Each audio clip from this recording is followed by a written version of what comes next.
క్రీస్తును క్రైస్తవ్యాన్ని ద్వేషించి దూషించిన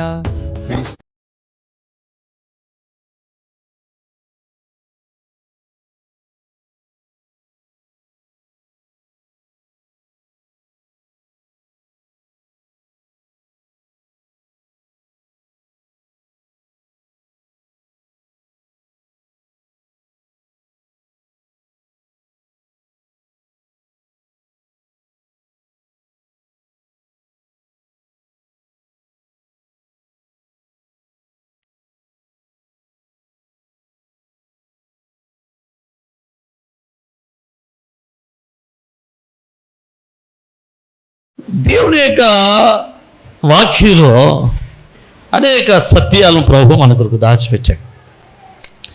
ఈరోజు వాక్యం నుండి ఒక వ్యక్తిని మీకు పరిచయం చేయడానికి ఇష్టపడతా ఉన్నాను. ఇశ్రాయేలు 450 సంవత్సరాలు ఇంచుమించు ఐగుప్తు దాస్యులు ఇబ్బంది పడ్డారు. దానికంటే ముందుగా ఇంకో మాట నేను చెప్పనవండి. ఆదాము అవలు భూమి మీద దేవుడు సృజించిన తర్వాత దేవుడట ఆదాము అవలను దర్శించడానికి, వారితో మాట్లాడడానికి, వారితో సమయాన్ని గడిపి ఆనందంగా ఉండి తిరిగి వెళ్ళిపోతూ అప్పుడప్పుడు వస్తూ ఉండేవారట. దేవుడు మనుషుడు తయారు చేసి మనుషుడితో సహవాసాన్ని ఏర్పరచుకోవాలని ఆశపడ్డాడు. కానీ ఆదాము అవ్వలు పాపం చేయడం ద్వారా దేవుడు మరలా మనుషునికి దూరం అయ్యాడు. దేవుని యొక్క వాక్కు లేదు, దేవుని యొక్క స్వరము లేదు, దేవుని యొక్క దర్శనం లేదు, దేవుని యొక్క వాక్కు కానీ దేవుని యొక్క పలకరింపు కానీ మనుషునికి లేదు. తర్వాత కొంతమంది ప్రవక్తలను ఏర్పాటు చేసుకున్నాడు, కానీ అబ్రహాముతో మాట్లాడాడు. తర్వాత అబ్రహాము తర్వాత ఇశ్రాయేలీయులు, అబ్రహాము సంతానం 450 సంవత్సరాలు ఐగుప్తు దాస్యంలో ఇబ్బంది పడిన తర్వాత దేవుడు ఇశ్రాయేలుల విడిపించడానికి ఐగుప్తులో 10 అద్భుతాలు చేసి ఇశ్రాయేలును బయటకు తీసుకొచ్చాడు. ఇశ్రాయేలుడు ఎర్ర సముద్రాన్ని దాటుకుని సీనాయి అరణ్యం వైపు ప్రయాణం చేస్తూ ఉండగా మోషేతో దేవుడు చెప్పాడు, మోషే, నేను మీతో పాటు నివాసం ఉండాలని కోరుకుంటున్నాను. I want to live with you, I want to stay among you. నేను మీ మధ్యలో ఉండాలని కోరుకుంటున్నాను, కాబట్టి నువ్వు ఒక ప్రత్యక్ష గుడారాన్ని కట్టు అన్నాడు. ఏం కట్టమన్నాడు? ప్రత్యక్ష గుడారాన్ని కట్టమన్నాడు. ఈ ప్రత్యక్ష గుడారాన్ని కట్టడానికి దేవుడు మోషేను సీనాయి పర్వతం మీద తీసుకుని పోయి, సీనాయి పర్వతం మీద దేవుడు మోషేకు అన్నిటినీ చూపించాడు. అన్నిటినీ చూపించడం అంటే ప్రతి దానికి సీనాయి పర్వతం మీద దేవుడు మోషేకు ప్రత్యక్ష గుడారాన్ని ఎలాగూ కట్టాలో, అందులో ఉపకరణాలు ఎలా ఉండాలో, అందులో ఉండాల్సినటువంటి సమస్తమైనటువంటి ఉపకరణాలు ఏమి రూపంలో చేయాలో, ఎలాగునా జరిగించాలో అన్నిటిని కూడా దేవుడు నమూనా చూపించాడు. మన భాషలో చెప్పాలంటే ఇట్స్ ఎ బ్లూ ప్రింట్. ఇప్పుడు చూడండి, చాలా మంది ఇంజనీర్లు, సివిల్ ఇంజనీర్లు చక్కటి పని చేస్తున్నారు. ఏంటి ఆ పని అంటే మనం ఏదైనా ఒక గృహం కట్టుకోవాలని, ఒక అపార్ట్మెంట్ కట్టాలని ఇంజనీర్ దగ్గరికి పోయినప్పుడు ఆ ఇంజనీరు మనకి ఎలాంటి అపార్ట్మెంట్ కావాలి, మన దగ్గర మన కోరికలు, మన ఆశలు, మన యొక్క ఆలోచనలు అన్నీ తీసుకున్న తర్వాత అతను ఒక బ్లూ ప్రింట్ తయారు చేస్తాడు. అంటే గృహం ఇలా ఉంటుంది, ఇలా కట్టాలి, ఇంత పొడవు, ఇంత వెడల్పు, ఇంత లోతు, లేదా ఇంత ఎత్తు, ఇంత గదులు, ఈ గదులు వెనకాల కిచెన్ అట్లాగా, ఈ డోర్ ఇలాగా, అన్ని బ్లూ ప్రింట్ తయారు చేస్తాడు. ఇంజనీరు సమస్తమును రాస్తాడు, అన్నిటిని రాస్తాడు. ఆఖరికి బయట పెట్టుకుని గేట్ కూడా అతను బ్లూ ప్రింట్ వేసిస్తాడు. అయితే ఈ ప్రస్తుత కాలంలో ఉన్నటువంటి ఇంజనీర్లు ఎట్లా చేస్తున్నారంటే, టెక్నాలజీ బలపడింది, బాగా పెరిగింది.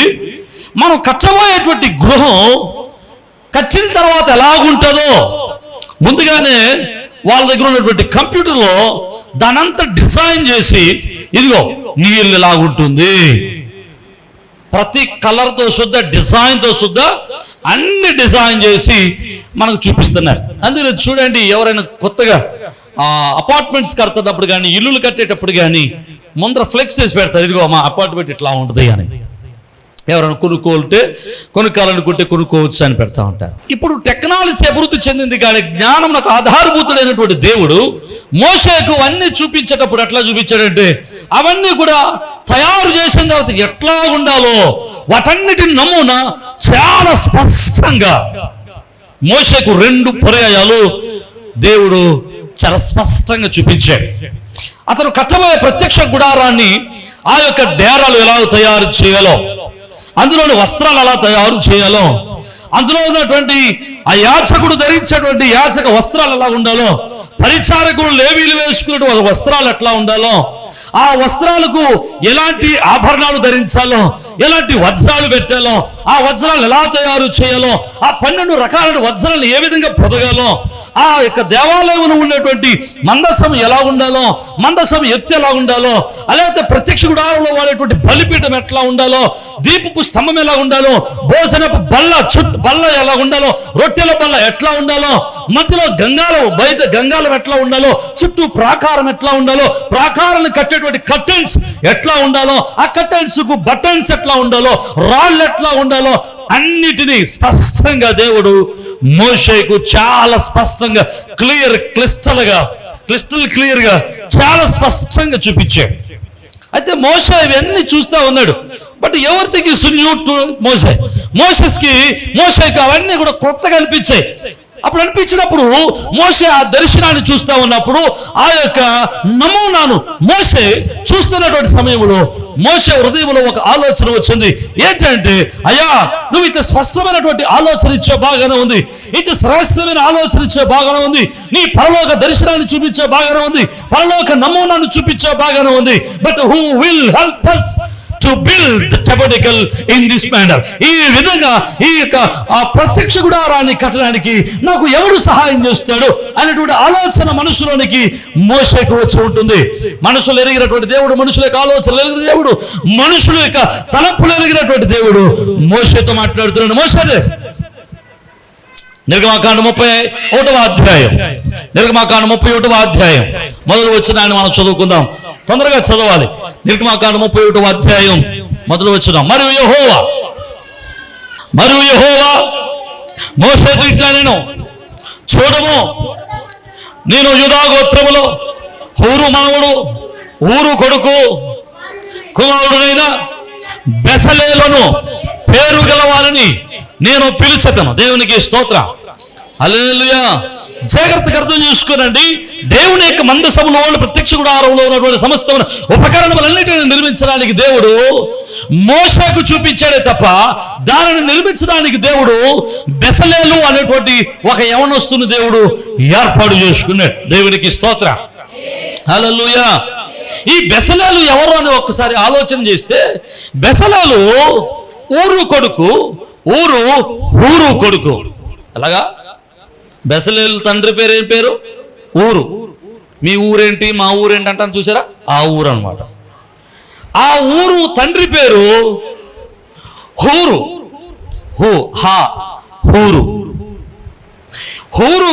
ఊరు కొడుకు బెసలేలు. బెసలేలు అనేటువంటి పదానికి ఉన్నటువంటి అర్థం ఏంటంటే దేవుని నీడలో ఉన్నవాడు అని అర్థం.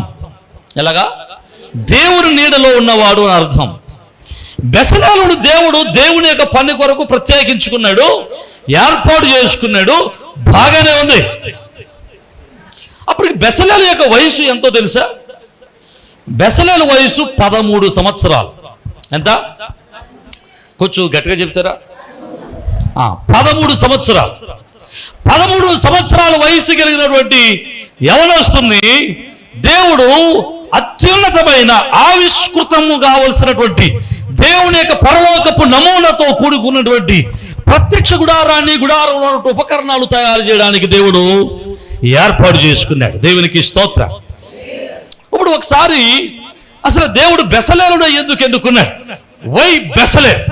అసలు బెసలేలే ఎందుకు ఈ పనికి దేవుడు ఏర్పాటు చేసుకున్నాడని ఒకసారి మనం వెనక్కి వెళ్తే, బెసలేలు యొక్క తండ్రి గారు అనగా బెసలేలు యొక్క తాతగారు ఎవరండి?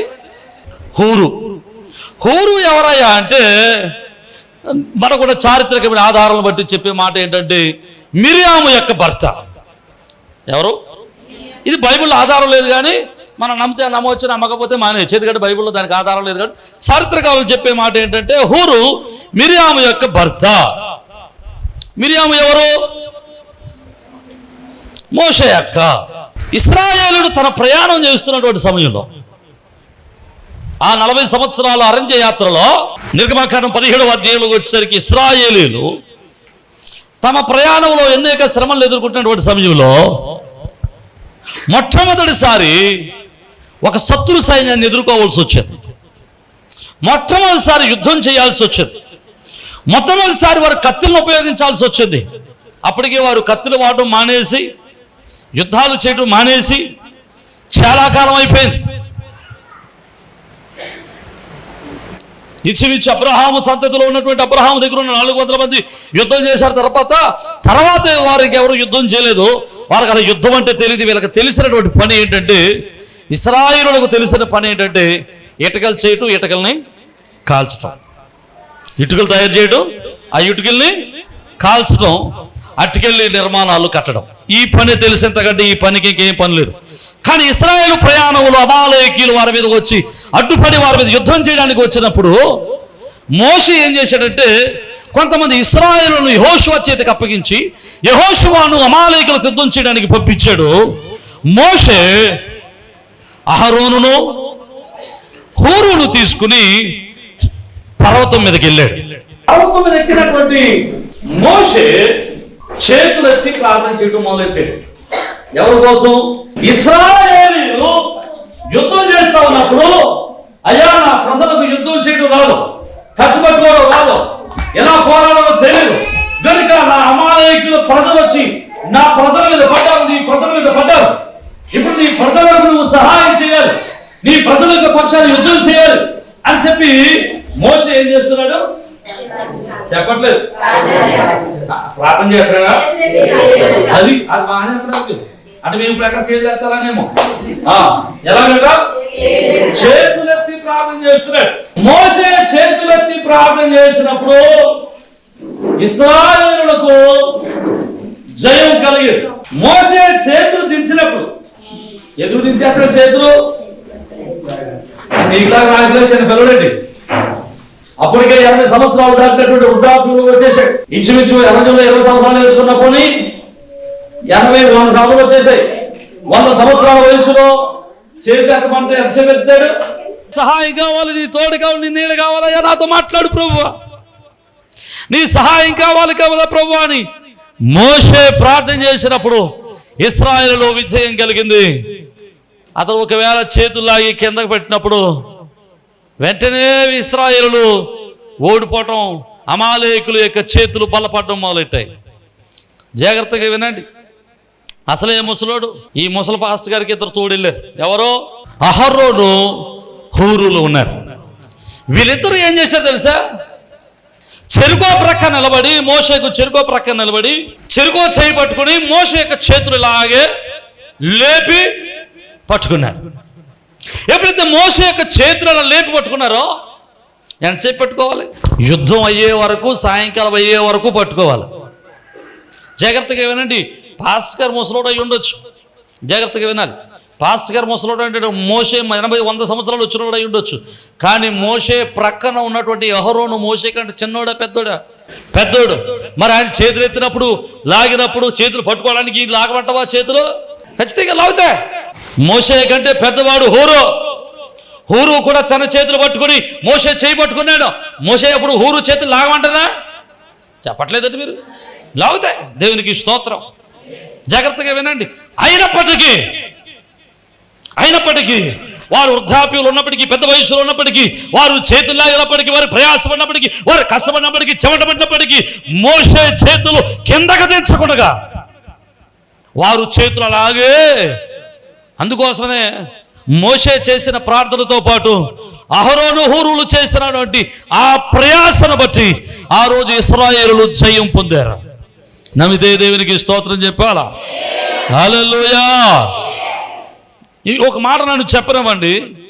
ఈరోజు సంఘం ఇంతగా అభివృద్ధి చెందుతుందంటే కారణం, సంఘం ఇంతగా అభివృద్ధి చెందుతూ విస్తరిస్తుందంటే కారణం మోషే లాంటి బలహీనులైన నా వలన కాదు.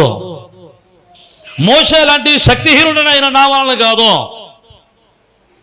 నాకంటే వయసులో పెద్దోళ్ళు, నాకంటే వయసులో జ్ఞానం కలిగిన వారు, నాకంటే అధిక బలం కలిగిన వారు, తక్కువ బలం కలిగిన వారు, నాకంటే ధనికులు బీదవారు, దేవుడు వారికి ఇచ్చినటువంటి ప్రేరణ బట్టి సేవకుని పక్షాన నిలబడి, అయ్యా నేను ఉన్నా మీకు, నువ్వు పరిచర్య చెయ్యి ఆయన నా నడుం మీద తట్టి సహకరిస్తూ ఉండడం వలన దేవుని సన్నిధిలో సంఘం ఇంతవరకు అభివృద్ధి చెందింది. నమ్మితే దేవునికి స్తోత్రం చెప్పాలా? హల్లెలూయా. సంఘం ఇక్కడ అభివృద్ధి చెందడానికి ఇది నా ఒక్కని ప్రయాస కాదు. నేను చేతులెత్తడం వరకే నా పని. నేను ఎత్తిన చేతులు కూడా ఎవరు పట్టుకోవాలి? చెప్పట్లేదు, మీరే పట్టుకోవాలి. దేవునికి స్తోత్రం. హల్లెలూయా. క్రిస్మస్ పెట్టడం వాళ్ళకే నా వద్దు, 31 క్రిస్మస్ అని చెప్పడమే నా వద్దు. మరి క్రిస్మస్ కావాల్సిన ఎవడు వేసుకోవాలి? కొంచెం గట్టిగా చెప్పండి అమ్మా. అమ్మా సెప్టెంబర్ 18, 19, 20 డేట్లో వంకరగా ఉన్నా కానీ 18, 19, 20 ఉపవాస కొట్టాలని చెప్పేస్తారు అంతే. నేను చెప్పడం వరకే నా వద్దు. ఇప్పుడు ఉపవాస కొట్టాలని జరిపించుకోవాల్సింది ఎవరో? ఇప్పటి వరకు సంఘంలో జరిగిన ఏ కార్యక్రమం అయినా కార్యక్రమాలు ఏర్పాటు చేయడం వరకు నా వద్దు, కానీ ఆ కార్యక్రమాలన్నిటికీ సహకరించేవారు, చేదోడిచ్చేవారు, ప్రయాసపడేవారు, కష్టపడేవారు, శ్రమటోర్చేవారు అన్నీ ఎవరు చెప్పండి? సంఘమే. దేవునికి స్తోత్రం. మీరు అంతగా ప్రయాసపడ్డారు కనుక, అంతవరకు కష్టపడ్డారు కనుక, అంత కష్టపడి చెమటోడ్చి డబ్బులు ఇచ్చి కానుకలు ఇచ్చి చెమటోర్చారు కనుకనే సంఘంలో కార్యక్రమాలు దేవుడు ఉన్నతంగా బలపరుచుకుంటూ పోతున్నాడు. దేవునికి స్తోత్రం. హల్లెలూయా. అందుకోసమే దేవుడు మనం చేసిన ప్రతి కార్యంలోనూ సంఘానికి, కుటుంబానికి విజయాన్నే ఇచ్చాడు. సంఘానికి సహకారులుగా ఉన్నటువంటి ప్రతి ఒక్కరిని దేవుడు మెండుగా దీవించునుగాక. హల్లెలూయా. జాగ్రత్తగా వినండి. అహరోను హూరులు అక్కడ ప్రయాసపడ్డారు. ఇశ్రాయేలుకు విజయం వచ్చింది, జయ జీవితం కలిగింది. అహరోను సంతతిని దేవుడు ఆశీర్వదించి అహరోను సంతతిని దేవుడు యాజకులుగా నిర్మించాడు. అహరోను సంతతిని యాజకత్వాన్ని ఇచ్చాడు, కానీ దేవుడు హూరును వదిలిపెట్టేశాడు. హలో చెప్పట్లేదు అలాగా? అహరోను సంతతికి యాజకత్వాన్ని అప్పగించాడు, కానీ అక్కడ ప్రయాసపడి ఇశ్రాయేలు జీవితంలో మెండైన మేలు తిరగడానికి, ఇశ్రాయేలు జయ జీవితం కలిగి ఉండడానికి పొద్దుంచి సాయంకాలం వరకు ప్రయాసపడిన హూరును వదిలిపెట్టాడు. హూరును పట్టించుకోలేదా? అసలు హూరు మాట ఇంకొకసారి ఎక్కడ కనబడదు మనకి. ఒకవేళ ఈరోజు నీతో పాటుగా సమానంగా కష్టపడిన వాడు సంఘంలో ఉన్నప్పుడు వానికి సేవకుడు గుర్తించి, అమ్మా ఇదిగో పలానా తిమోతి గారు సంఘానికి 10,000 ఇచ్చారు, కొట్టండి చప్పట్లో అని నీ పేరు కాక చెప్పడం మానేస్తే నా పని ఏమైపోతుంది చెప్పండి. ఏ సంఘంలో అయినా ఎక్కడైనా సరే ఒక మాట గుర్తుపెట్టుకోండి, అహరోను హూరులు ప్రయాసపడ్డారు, సమానంగా ప్రయాసపడ్డారు. సమాన ఉజ్జ కలిగిన వారు, సమానంగా దేవుని కొరకు ప్రయాసపడి సంఘం కొరకు ప్రయాసపడిన వారే అహరోను దేవుడు గుర్తించాడు, కానీ హూరుకు దేవుడు ఏ విధమైన ప్రత్యేకతలో ఇవ్వలేదా? ఒకవేళ నీ జీవితంలో కూడా నీవు హూరు వల్ల దేవుని కొరకు ప్రయాసపడి నువ్వు మేలు పొందిన వాడిగా ఉంటే, ఈరోజు ఈ మాట నేను చెప్పనివ్వండి, దేవుడు అన్యాయస్తుడు అర్థమైతే దేవునికి స్తోత్రం. అయినప్పటికీ మనం అర్థం చేసుకోవాల్సింది ఏంటో తెలుసా? మనలను మనుషులు గుర్తించకపోయినా పర్వాలేదు, పాస్టర్ గారు గుర్తించకపోయినా పర్వాలేదు కదండి. చాలామంది కానుక పెట్టిలో వేస్తారు. కానుక పెట్టిలో వేసేటప్పుడు వేలాది రూపాయలు వేస్తారు. 1000 రూపాయలు ఉంటాయి అందులో. కొంతమంది ఏం చేస్తారు తెలుసా? ఇచ్చింది 50 రూపాయలు అయినా కానీ చేతితో పట్టుకొచ్చి అమ్మ నందుకు పట్టుకొచ్చి, అయ్యగారు నేను తప్ప ఇక 50 రూపాయలు నీకు ఇవ్వడో, అసలు నీ మొహలు ఎప్పుడు 50 రూపాయలు కూడా చూసుండమని ఇస్తారు. అలాంటి వాళ్ళు కూడా దేవుడు దీవించునుగాక. అమ్మ నేను చెప్పే మాట వినండి, నీవు కుడి చేత్తో ఇచ్చేది.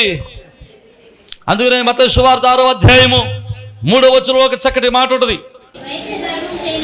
నీవైతే ధర్మం చేయనప్పుడు నీ ధర్మము రహస్య నిమిత్తము నీ కుడి చేత్తో చేసేది ఎడమ చేతికి తెలియకూడదు. రహస్యమందు చూచుచున్న నీ తండ్రి నీకు ప్రతిఫలం ఇచ్చున్న దేవునికి స్తోత్రం. ఎవరిస్తారట ప్రతిఫలము? రహస్యమందు పాస్టర్ గారి చేతిలో పడింది మాత్రమే దేవుడు చూడు.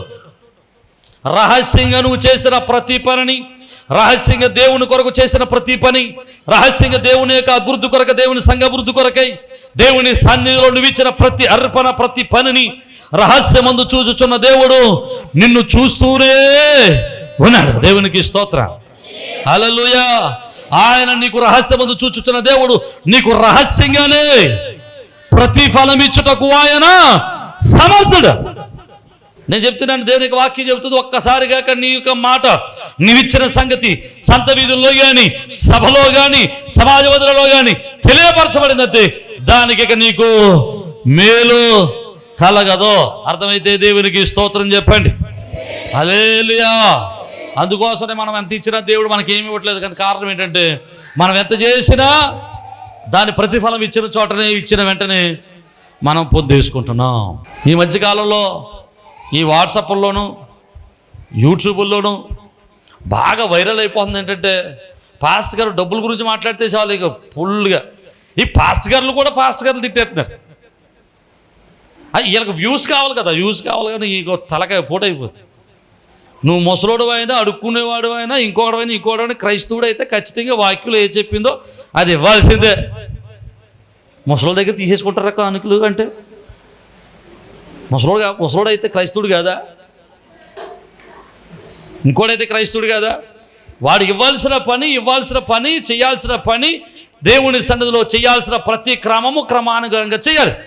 ఒకవేళ అవతల వ్యక్తి, సంఘంలో ఉన్నటువంటి వ్యక్తి భేదవాడైతే, దీనుడైతే, బలహీనుడైతే, శోధింపబడిన వాడైతే, పడిపోయిన వాడైతే, సంఘము సేవకుడు దానికి మరొక రకంగా సేవకుడు ఆ కుటుంబాన్ని లేవనెత్తడానికి సహకరించాలి. తీసుకోవద్దని సంగతి కాదు. ఇవ్వకపోవడం ప్రతి విశ్వాసి యొక్క క్రైస్తవ ఆధ్యాత్మిక జీవితం మీద ఆధారపడి ఉంటుంది. తిరిగి సహకరించకపోవడం సేవకుడి మీద ఆధారపడి ఉంటుంది. సంఘములో భేదవైన వారిని సేవకుడు, సంఘము ఖచ్చితంగా పట్టించుకోవాలి, వారికి సహకరించాలి. ఎవరైనా సరే ఇవ్వాల్సిందే. ఇది రూల్. అది మనుషుడు పెట్టిన రూల్ కాదు. ఎవడు పెట్టిన రూల్? అది దేవుడు పెట్టిన రూల్ని ఇష్టానుసారంగా నేను భేదనండి, నేను కూలి పని చేసుకుంటున్నానండి, నేను ఇవ్వనంటే కుదరదు. ఇవ్వకపోవడం నీ ఇష్టం. రూల్ మాత్రం అది. అంతేగా నిన్ను ఎవడు బలవంతం చేయట్లేదు. నువ్వు తెచ్చిస్తావా, ఇస్తావా సత్తావా అంటే నీ ఇష్టం. ఇచ్చేయి, లేకపోతే మానేసాయి. ఇప్పుడు మేము వాక్యం చెప్తామండి, చెప్పిందల్లా చేసేస్తారేంటి మీరు? చెప్పట్లేదు మీరు. మీరు అలా చెప్పిందల్లా చేసేస్తే ఇప్పటికప్పుడు వేసిపోరు 2-3 రాకల్లో దేవునికి స్తోత్రం. క్రమానుగతంగా మారు మనసు పొందుతాం. క్రమానుగతంగా మన జీవితాన్ని మార్చుకుంటాం. జాగ్రత్తగా వినండి. హూరు యొక్క స్థితి మరుగు చేయబడినప్పటికీ హూరు దాని విషయంలో దిగులు చెందలేదు, వేదన చెందలేదు. దాని విషయంలో ఏ విధంగానూ అపహరణ పొందలేదు, లేదా దాన్ని పట్టించుకోలేదు. అయ్యా నేను పని చేశాను, నాకు తగిన ప్రతిఫలం ఏంటని హూరు అడగలేదు. దేవుణ్ణి మరువలేదు, దేవుని పనిని విడిచిపెట్టలేదు. దేవునికి స్తోత్రం. హల్లెలూయా. హూరు కలిగి ఉన్నటువంటి ఆ దీన స్థితి, హూరు కలిగి ఉన్నటువంటి ఆ పరిచర్య, హూరు కలిగి ఉన్నటువంటి ఆ యొక్క ఆధ్యాత్మిక జీవితము, హూరు బ్రతికుండగానే తన మనవడైనటువంటి బెసలేలు మీద దేవుడు అభిషేకం దిగి రావడం కన్నులారా చూడగలిగాడు. ఆమేన్. హల్లెలూయా. హల్లెలూయా. దేవుడు అన్యాయస్తుడు కాదు.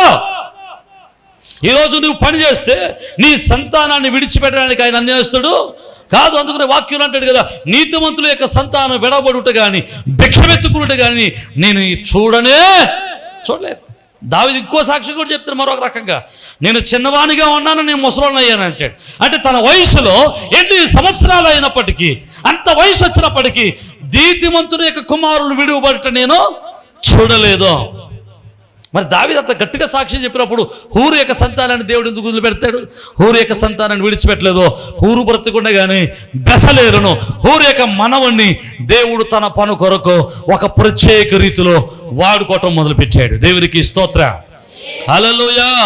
ఈరోజు హూరు వంటి జీవితం నీదైతే, హూరు వల్ల దేవుని కొరకు ప్రయాసపడి, నీ కొరకు ప్రత్యేకత లేకపోయినా, నీకు ప్రత్యేక గుర్తింపు లేకపోయినా దేవుని పని చేసుకుంటూ పోతున్నట్లయితే ఖచ్చితంగా దేవుడు నీ కళ్ళ ఎదుటే నీ సంతానాన్ని బెసలేలును ఆశీర్వదించినట్లుగా, బెసలేలును ఎన్నుకున్నట్లుగా అత్యధికమైన ఆశీర్వాదముతో నింపునుగాక.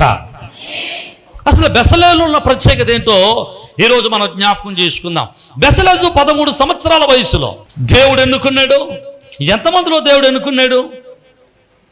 ఇశ్రాయేలుడు 20 లక్షల మంది కాల్బలం, 20 లక్షల మంది ప్రజలు ఉన్నప్పుడు 20 లక్షల మందిలో దేవుడు బెసలేలు మీద మనస్సు పెట్టాడు. బెసలేలు వయసు ఎంత అప్పటికి? ఇప్పుడు బెసలేలు చేయాల్సిన పని ఏంటి? దేవుని మందసాన్ని, దేవుని యొక్క ప్రత్యక్ష గుడారాన్ని కట్టాలి. దేవుని యొక్క ప్రత్యక్ష గుడారానికి కావలసిన ఉపకరణాలను తయారు చేయాలి. దేవుని యొక్క ప్రత్యక్ష గుడారంలో ఉండేటువంటి సమస్తమైన ఉపకరణాలన్నిటినీ తయారు చేయాలి. చెక్క పని చేయాలి, ఇనుము పని చేయాలి, ఆ యొక్క బంగారంతో పని చేయాలి, వెండితో పని చేయాలి, రత్నములతో పని చేయాలి, వస్త్రాలతో పని చేయాలి. అన్ని విషయాలలో దేవుడు చూపించినట్లుగా పని చేయాలి. ఇప్పుడు దేవుడు ఎవరికి చూపించాడు? దేవుడు మోషేకు చూపించాడు. మరి దేవుడు మోషేకు చూపించింది బెసలేలకు అర్థమయ్యేటట్లా చెప్పగలడు? నేను చూసేది మీకు చెప్పేటప్పుడు ఖచ్చితంగా అందులో మార్పులు చేర్పులు ఉంటాయి. నేను ఊహించి చెప్పింది ఒకటి, నువ్వు ఊహించుకునేది మరొకటి ఉంటుంది. కానీ మోషే చూసినట్లుగా బెసలేలు ఖచ్చితమైన నిర్మాణంతో ప్రత్యక్ష గుడారాన్ని కట్టగలిగాడు. అందుకు కారణం ఏంటంటే బెసలేలకు అనుగ్రహింపబడినటువంటి పరిశుద్ధాత్మ మోషేకు చూపించినటువంటి నమూనాను చూపించినటువంటి దేవుని యొక్క ఆత్మ ఉన్నది. అంటే ఆ కింద మాటలు మనం చూద్దాం ఒకసారి. నిర్గమాకాండం 31వ అధ్యాయం. విచిత్రమైన పనులను కల్పించుటకును, బంగారంతోను, వెండితోను, ఇత్తడితోను పని చేయుటకును, పొదుగుటకై రత్నములను సానబెట్టుటకును, కర్రను కోసి చెక్కుటకును, సమస్త విధమైన పనులను చేయుటకును, జ్ఞాన విద్య వివేకములను సమస్తమైన పనులను నేర్పును, వానికి కలిగినట్లు వారిని దేవుని ఆత్మ పూర్ణునిగా. ఆదికాండం నుండి ప్రకటన గ్రంథం వరకు చూస్తే అనేక మంది ఆత్మపూర్ణులైన వారు ఉన్నారు. అనేక మంది ఆత్మపూర్ణులైన వారిలో మొట్టమొదటిగా ఆత్మ చేత నింపబడిన వాడు బెసలేలు.